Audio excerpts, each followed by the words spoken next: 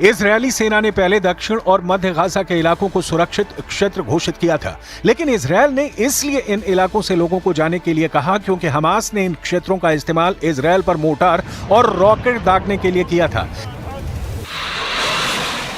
Israel ने कहा कि दीर अल बला के पूर्वी हिस्से और खान यूनुस शहर के उत्तर में लोगों को वार्निंग इशू किए गए हैं।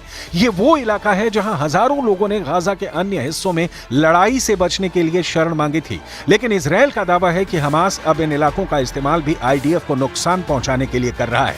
इसीलिए इजरायल ने नागरिकों के नुकसान को कम करने के लिए उन्हें युद्ध क्षेत्र से दूर जाने की चेतावनी जारी की है।